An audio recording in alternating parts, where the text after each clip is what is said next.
जय शंकर भगवान की। श्री रामचंद्र जी ने बहुत प्रकार से शिव जी को समझाया और पार्वती जी का जन्म सुनाया। कृपा निधान श्री रामचंद्र जी ने विस्तार पूर्वक पार्वती जी की अत्यंत पवित्र करनी का वर्णन किया। फिर उन्होंने शिव जी से कहा, हे शिव जी, यदि मुझ पर आपका स्नेह है तो अब आप मेरी विनती सुनिए। मुझे यह मांगें दीजिए कि आप जाकर पार्वती के साथ विवाह कर लें। शिव जी ने कहा, यद्यपि ऐसा उचित नहीं है, परंतु स्वामी की बात भी मीटी नहीं जा सकती। हे नाथ, मेरा यही परम धर्म है कि मैं आपकी आज्ञा को सिर पर रखकर उसका पालन करूं। माता पिता गुरु और स्वामी की बात को बिना ही विचारे शुभ समझकर करना मानना चाहिए।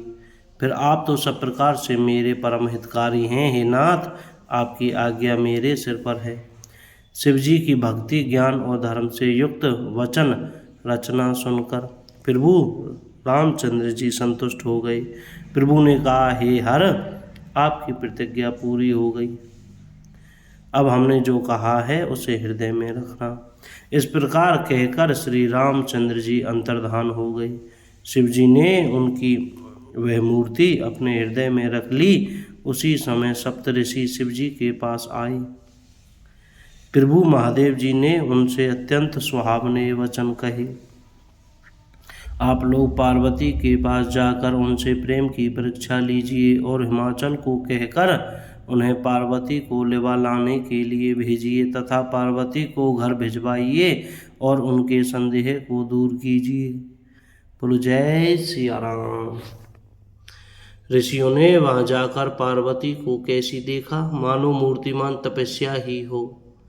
मुनि बोले, हे शैल कुमारी, सुनो, तुम किस लिए इतना कठोर तप कर रही हो? तुम किसकी आराधना करती हो और क्या चाहती हो? हमसे अपना सच्चा भेद क्यों नहीं कहती? पार्वती ने कहा, बात कहते मन बहुत सकुचाता है। आप लोग मेरी मूर्खता सुनकर हंसेंगे। मन ने हट पकड़ लिया है, वह उपदेश नहीं सुनता और जल पर दीवाल उठाना चाहता है। नारद जी ने जो कह दिया उसे सत्य जानकर मैं बिना ही पांख के उड़ना चाहती हूँ। हे मुनियों, आप मेरा ज्ञान तो देखिए कि मैं सदा शिव जी को ही पति बनाना चाहती हूँ। पार्वती जी की बात सुनते ही ऋषि लोग हंस पड़े और बोले, तुम्हारा शरीर पर्वत से ही तो उत्पन्न हुआ है। भला कहो तो नारद का उपदेश सुनकर आज तक किसका घर बसा है?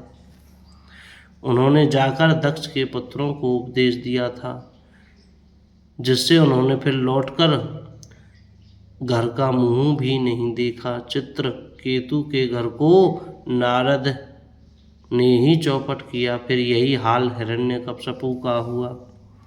जो स्त्री पुरुष नारद की सीख सुनते हैं वे घर बार छोड़कर अवश्य ही भिखारी हो जाते हैं। उनका मन तो कपटी है, शरीर पर सज्जनों के चिन्ह हैं। वे सभी को अपने समान बनाना चाहते हैं।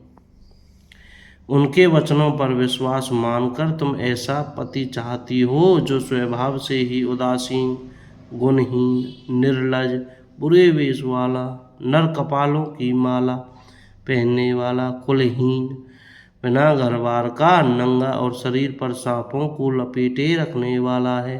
बोल शंकर भगवान की जय। कोई गलती हो गई हो तो क्षमा करें। जय श्री सीताराम।